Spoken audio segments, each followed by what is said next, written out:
Israel ने Houthi के ठिकानों पर फिर किया हमला। 3 बंदरगाहों समेत 7 टारगेट पर किया अटैक। लाल सागर में धू धू कर जला जहाज। तेहरान में हुआ भीषण विस्फोट। ये सभी खबरें देखिए ग्लोबल टेंशन टॉप 9। इजरायल ने यमन में हूती विद्रोहियों के कई ठिकानों पर हमला किया। खबर के मुताबिक यमन के 3 बंदरगाहों पर इजरायल ने एयर स्ट्राइक की, जिसमें होदे इदा, रात इसा और सालिफ बंदरगाह शामिल हैं। इजरायल ने यमन में 60 से ज्यादा ठिकानों पर हमले किए। उसके हमले में सेंट्रल पावर प्लांट भी तबाह हो गया। इजरायली सेना ने कहा है कि उसने हूती के उन सैन्य ठिकानों पर हमला किया है जहां से समुद्री जहाजों पर हमले किए जाते हैं। उसने गैलेक्सी लीडर शिप पर हमला किया, जिसे नवंबर 2023 में हूती ने अगवा कर लिया था। इजरायल ने कहा कि ईरान समर्थित हूती इजरायल के खिलाफ हथियार तस्करी और वैश्विक शिपिंग के खिलाफ आतंकी गतिविधियों में जुटा है। इजरायली वायुसेना ने यमन में ईरान समर्थित हूती विद्रोहियों के नियंत्रण वाले होदे इदा बंदरगाह पर हमला किया। बंदरगाह के आसपास शक्तिशाली विस्फोटों की आवाजें सुनी जा सकती हैं। इजरायली एयर स्ट्राइक के कारण कई जगह भीषण आग लग गई। यमन की मीडिया ने भी होदे इदा शहर पर इजरायल के हमले की जानकारी दी है। लाल सागर में हूती के नियंत्रण वाले यमन के समुद्री तट के पास एक शिप पर हमला किया, जिसमें उसमें आग लग गई। इस हमले में हथियारबंद लोगों ने फायरिंग की और रॉकेट से ग्रेनेड दागा। जवाब में शिप पर सवार गार्ड्स ने भी जवाबी हमला किया। ये वारदात यमन के होदादा से करीब 100 किलोमीटर दक्षिण पश्चिम में अंजाम दी गई। इजरायल ने दक्षिणी लेबनान पर जबरदस्त एयर स्ट्राइक की है। इजरायली एयरफोर्स ने हिजबुल्लाह के ठिकानों पर हमले का दावा किया है। उसने कहा कि सटीक खुफिया जानकारी के बाद हमले किए गए। एक रिपोर्ट में कहा गया कि अमेरिकी एयरफोर्स का RC-135W रिवेट जॉइंट विमान सीरिया और लेबनान में खुफिया जानकारी जुटाने में लगा है। ईरान की राजधानी तेहरान के पूर्वी हिस्से में एक शक्तिशाली विस्फोट हुआ है। शुरुआती रिपोर्ट के अनुसार एंटी टैंक गाइडेड मिसाइल का उपयोग करके इस्लामिक रिवोल्यूशनरी गार्ड कोर्प्स के एक हाई रैंक अफसर की हत्या कर दी। हमला किसने किया, इसका पता नहीं चल पाया है। अमेरिकी राष्ट्रपति डोनाल्ड ट्रंप और इजरायली प्रधानमंत्री बेंजामिन नेतन्याहू के बीच कल व्हाइट हाउस में बातचीत होने वाली है। ट्रंप ने कहा है कि वो नेतन्याहू से ईरान के साथ स्थायी शांति समझौते के बारे में बात करेंगे। ट्रंप ने मीडिया से बात करते हुए कहा कि अमेरिका इजरायल के साथ कई विषयों पर काम कर रहा है। रूस यूक्रेन के बीच भीषण जंग जारी है। इस बीच कीव में एक ऑयल प्लांट में भीषण विस्फोट हुआ और पूरे शहर में अंधेरा छा गया। प्लांट में विस्फोट के बाद दूर दूर तक धुआं निकलता दिखा। आशंका जताई जा रही है कि रूस ने थर्मल प्लांट पर हमला किया है। हालांकि कीव के मेयर ने इससे इनकार किया है। यूक्रेन ने रूस के बेलगोरोद इलाके में एक केमिकल प्लांट पर हमला किया, जिससे भीषण आग लग गई। यूक्रेन ने रूसी केमिकल प्लांट पर ड्रोन से अटैक किया। इस प्लांट में खतरनाक रसायनों का इस्तेमाल किया जाता है, जिससे इलाके में बड़ा खतरा फैलने की आशंका है। यूक्रेन के ड्रोन हमले के बाद पूरे इलाके में काला धुआं फैल गया। और ब्रिक्स के संयुक्त घोषणा पत्र में पहलगाम में हुए आतंकी हमले की निंदा की पीएम मोदी ने। क्यों कहा ग्लोबल साउथ देश डबल स्टैंडर्ड के शिकार। अमेरिका के टेक्सास में बाढ़ से कितने लोगों की मौत हुई, इन सभी खबरों के लिए देखिए विदेश टॉप 9। ब्राजील में आयोजित ब्रिक्स समिट में भारत को बड़ी राजनयिक जीत मिली है। ब्रिक्स के संयुक्त घोषणा पत्र में पहलगाम में हुए आतंकी हमले की कड़ी निंदा की गई। इस हमले में 26 लोगों की मौत हुई थी और कई लोग घायल हुए थे। पीएम मोदी ने ब्रिक्स के मंच से आतंकवाद का समर्थन करने के लिए पाकिस्तान को जमकर लताड़ लगाई। पीएम मोदी ने वैश्विक नेताओं से आतंक के खिलाफ एकजुट होने की अपील की। ब्रिक्स घोषणा पत्र में कहा गया कि आतंकवाद किसी भी रूप में स्वीकार्य नहीं है, चाहे उसका मकसद कुछ भी हो। आतंकवाद को किसी धर्म, नस्ल, राष्ट्रीयता या सभ्यता से नहीं जोड़ा जाना चाहिए। सभी आतंकी संगठनों और उनके समर्थकों को सजा मिलनी चाहिए। ये पहली बार है जब ब्रिक्स जैसे मंच पर भारत में हुए किसी आतंकी हमले की इतनी स्पष्ट निंदा की गई। ब्रिक्स शिखर सम्मेलन में पीएम मोदी ने कहा कि ग्लोबल साउथ के देश अक्सर डबल स्टैंडर्ड का शिकार रहे हैं, चाहे विकास हो, संसाधन हो या सुरक्षा से जुड़े मुद्दों की बात हो। ग्लोबल साउथ को कभी प्राथमिकता नहीं दी गई है। इनके बिना वैश्विक संस्थाएं ऐसे मोबाइल की तरह हैं, जिसमें सिम कार्ड तो है लेकिन नेटवर्क नहीं है। अमेरिकी राष्ट्रपति डोनाल्ड ट्रंप आज 12 देशों के लिए नए टैरिफ का ऐलान कर सकते हैं। खबर है कि ट्रंप ने ट्रेड लेटर्स पर साइन कर दिया है और इसे आज से उन देशों को भेजा जाएगा। टैरिफ को लेकर ट्रंप की 90 दिनों की डेडलाइन 9 जुलाई को खत्म हो रही है और अब वे नए टैरिफ प्लान का ऐलान कर सकते हैं। अमेरिकी उद्योगपति इलॉन मस्क और राष्ट्रपति ट्रंप के बीच जुबानी जंग और तेज हो गई है। ट्रंप ने कहा कि मस्क पटरी से उतरकर ट्रेन का मलबा बन गए हैं। ट्रंप ने कहा कि मस्क दुनिया में सबसे ज्यादा सरकारी सब्सिडी लेने वाला शख्स है। हमने एक्शन लिया तो उसे दुकान बंद करके साउथ अफ्रीका अपने घर लौटना पड़ जाएगा। केरल के तिरुवनंतपुरम एयरपोर्ट पर खड़ा ब्रिटिश फाइटर जेट F-35B अब मरम्मत के लिए MRO फैसिलिटी भेज दिया गया है। ये हाईटेक स्टील जेट 14 जून को आपात स्थिति में लैंड हुआ था। ब्रिटेन से आई विशेषज्ञों की टीम फाइटर जेट की जांच और मरम्मत में जुटी है। वहीं ब्रिटेन ने भारत के सहयोग के लिए आभार जताया है। अमेरिका के टेक्सास में अचानक आई बाढ़ से अब तक कम से कम 80 लोगों की मौत हो चुकी है। कई लोग अभी लापता हैं, जिनमें समर कैंप से लापता 11 लड़के भी शामिल हैं। बचाव दल लापता लोगों की तलाश में जुटा हुआ है। अकेले केर काउंटी में मरने वालों की कुल संख्या 68 पहुंच गई है, जिसमें 28 बच्चे भी शामिल हैं। जॉर्जिया में डर्ट ट्रैक पर रेस के दौरान रोंगटे खड़े कर देने वाली तस्वीर सामने आई है। 400 हॉर्स पावर की रेस कार हो रही थी। इसी दौरान एक कार का बैलेंस बिगड़ गया और वो रेलिंग को तोड़ते हुए दर्शकों के बीच घुस गई। अटलांटा के पास सनोइयर रेसवे पर हुई इस घटना में 3 लोग घायल हो गए। पश्चिम यूरोप के देश बेल्जियम में बीच सड़क पर जमकर चाकूबाजी हुई। एक वीडियो में लोमेल में बड़ी संख्या में लोग एक दूसरे पर चाकू से प्रहार करते दिख रहे हैं।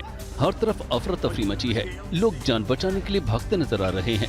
बताया जा रहा है कि 2 विरोधी गुटों ने एक दूसरे पर बल्ले और चाकू से हमला किया, जिसमें 2 लोग गंभीर रूप से घायल हो गए। इस मामले में 6 आरोपियों को गिरफ्तार किया गया है। भारतीय अंतरिक्ष यात्री शुभांशु शुक्ला की अंतरिक्ष से आई नई तस्वीर में क्या है? मुहर्रम के जुलूस के दौरान कहां हुआ हंगामा? कॉलेज में क्यों चली कुल्हाड़ी? और भारत ने इंग्लैंड को कितने रन से हराया? सभी खबरें देखिए देश टॉप 9। भारत के अंतरिक्ष यात्री शुभांशु शुक्ला की अंतरिक्ष से नई तस्वीरें सामने आई हैं। शुभांशु शुक्ला इस समय इंटरनेशनल स्पेस स्टेशन पर मौजूद हैं। ये उनकी पहली HD तस्वीरें हैं। तस्वीरों में group captain Shubhanshu Shukla ISS के 7 खिड़की वाले कपोला मॉड्यूल से पृथ्वी के खूबसूरत नजारे को देखते हुए नजर आ रहे हैं। मुहर्रम जुलूस के दौरान देश के अलग अलग शहरों में बवाल की कई खबरें आई। बिहार में दरभंगा के खिरमा में जुलूस के दौरान 2 पक्ष आपस में ही भिड़ गए। लोग एक दूसरे के जुलूस पर पत्थरबाजी करने लगे। इस घटना में कई लोग घायल हो गए। घटना की सूचना मिलने के बाद दरभंगा के DM और SSP भी मौके पर पहुंचे और हालात पर काबू पाया।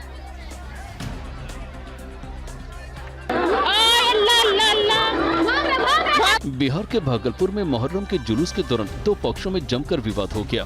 बताया जा रहा है कि लोदीपुर थाना क्षेत्र के उस्तु गांव में एक पक्ष ने अपने घर के बगल से जुलूस ले जाने का विरोध किया। इसके बाद दोनों ओर से लाठियां चलने लगी। देखते देखते हालात बेकाबू हो गए और फायरिंग भी होने लगी। इस घटना में कई लोग घायल हैं। बिहार के वैशाली में बस की टक्कर से 2 युवकों के घायल होने के बाद लोगों ने बस में आग लगा दी। बताया जा रहा है कि पातेपुर प्रखंड के चिकनौटा में ताजिया का जुलूस निकाला जा रहा है।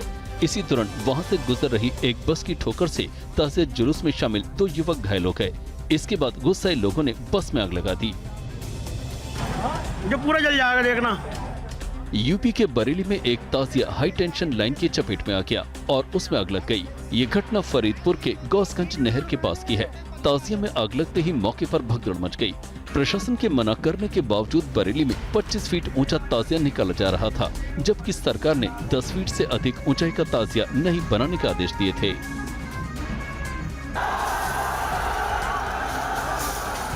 MP के उज्जैन में मुहर्रम के मौके पर निकाले जा रहे एक जुलूस के दौरान बड़ा विवाद खड़ा हो गया। बताया जा रहा है कि इस जुलूस को निर्धारित मार्ग से हटकर दूसरे मार्ग से ले जाया जा रहा था और हालात तनावपूर्ण हो गए। इसके बाद पुलिस ने भीड़ को नियंत्रित करने के लिए लाठीचार्ज किया।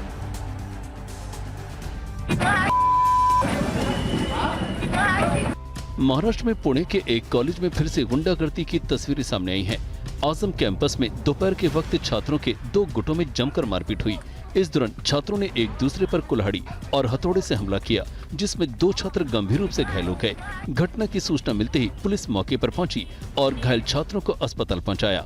मामले की जांच की जा रही है।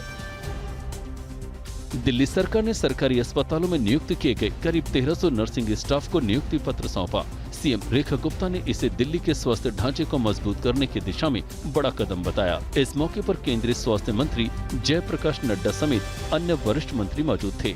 रेखा गुप्ता ने केजरीवाल सरकार पर हमला करते हुए कहा कि मोहल्ला क्लिनिक भ्रष्टाचार का अड्डा था। बर्मिंघम में खेले गए दूसरे टेस्ट में भारत ने इंग्लैंड को 336 रन से हरा दिया है।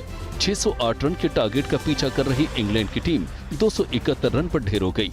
कप्तान शुभमन गिल ने दोनों पारियों में कुल 430 रन बनाए, तो वहीं आकाशदीप ने दोनों पारियों में 10 विकेट झटके। भारत की इस जीत के साथ ही 5 मैचों की सीरीज 1-1 से बराबर हो गई है। और अब खबरें बाढ़ और बारिश की। महाराष्ट्र के नासिक में बाढ़ ने कैसे मचाई तबाही, पाकिस्तान में कैसे सड़क पर आया सैलाब, बताएंगे सभी बड़ी खबरें बाढ़ और बारिश टॉप 9। महाराष्ट्र के नासिक जिले में भारी बारिश के कारण गोदावरी नदी उफान पर है। गंगापुर डैम से पानी छोड़े जाने के बाद शहर का मशहूर रामकुंड डूब गया। प्रशासन की ओर से नदी किनारे के नागरिकों से अपील की गई है कि वे सतर्क रहें और नदी के प्रवाह में न जाएं। लोगों से अपने पशुओं की सुरक्षा की भी अपील की गई है। महाराष्ट्र के पालघर में 2 दिन से हो रही बारिश के चलते नदी नाले उफान पर हैं। इसको देखते हुए प्रशासन ने अलर्ट जारी किया है। सूर्य नदी पर बना ढामड़ी बांध पूरा भर गया है। बढ़ते दबाव को देखते हुए बांध के 5 गेट खोल दिए गए हैं, जिससे आसपास के इलाकों में पानी भर गया है। मौसम विभाग ने आने वाले दिनों में भारी बारिश को देखते हुए ऑरेंज अलर्ट जारी किया है। मूसलाधार बारिश के चलते ओडिशा का हीराकुंड बांध लबालब भर गया है। इसे देखते हुए कल डैम के 20 गेट खोल दिए गए। डैम से पानी छोड़े जाने के नजारे को देखने के लिए बड़ी संख्या में लोग मौजूद रहे। डैम से रिलीज हुए पानी से फिलहाल स्थानीय क्षेत्रों में बाढ़ का कोई खतरा नहीं है, लेकिन एहतियातन लोगों को सतर्क रहने के निर्देश दिए गए हैं।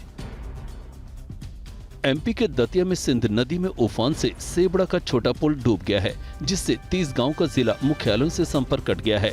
प्रशासन ने बैरिकेडिंग कर पुल पर आवाजाही पूरी तरह से रोक दी है। इतना ही नहीं, पुलिस ने सिंध नदी के पुल के दोनों ओर जवानों को भी तैनात किया है। प्रशासन ने ग्रामीणों से अपील की है कि वो नदी के किनारों के आसपास जाने से बचें। इलाके में हो रही झमाझम बारिश और बांधों से छोड़े गए पानी के कारण सिंध नदी उफान पर है।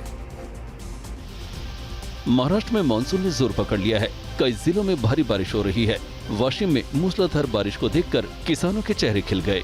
हालांकि इस बारिश ने गाड़ियों की रफ्तार पर ब्रेक लगा दिया है। शाम 5 बजे के बाद बारिश ने जोर पकड़ा और कई इलाकों में जबरदस्त बारिश हुई। जम्मू श्रीनगर नेशनल हाईवे पर बन रहे अंडरपास में पानी भर जाने के कारण गाड़ियों की आवाजाही ठप हो गई है। उधमपुर में बन रहे इस अंडरपास में कई गाड़ियां 4 से 5 फीट पानी में डूबी हैं। राज्य में हो रही भारी बारिश के चलते धरहाली और सकटो नदियों का जलस्तर बढ़ गया है और कई इलाकों में जनजीवन अस्त व्यस्त हो गया है। पाकिस्तान में रावलपिंडी के कहूटा में अचानक बादल फटने से भयंकर बाढ़ आ गई। देखिए किस तरह से बाजार के भीड़ भाड़ वाले इलाके में सैलाब बह रहा है। लोग जिंदगी बचाने के लिए जद्दोजहद करते दिखाई दे रहे हैं। पंजाब प्रांत के कई इलाकों में पिछले 24 घंटों में मूसलाधार बारिश हुई है। रावलपिंडी और गुजरावाला में जर्जर इमारतों के ढहने से 1 महिला और 1 बच्चे की मौत हो गई और 6 लोग घायल हो गए हैं। इंडोनेशिया में मूसलाधार बारिश के बाद भीषण बाढ़ आ गई, जिससे भारी तबाही हुई है। बाढ़ का पानी बड़ी बड़ी गाड़ियों को भी बहा ले गया। माताराम इलाके में रिहायशी इलाकों में पानी भर गया, सड़कें तालाब में तब्दील हो गई और लोगों के घरों में 4 से 5 फीट पानी भर गया। ताइवान के पश्चिमी तट पर डानस तूफान ने दस्तक दे दी है। ताइवान प्रशासन ने कहा है कि डानस तूफान के कारण 160 किलोमीटर प्रति घंटा से अधिक की तेज हवाएं चल सकती हैं। ताइवान के अधिकारियों ने पूरे द्वीप के लिए भूमि और समुद्री तूफान की चेतावनी जारी की है, क्योंकि डानस तूफान के दौरान तेज हवाओं के साथ ही मूसलाधार बारिश भी होने की संभावना जताई गई है।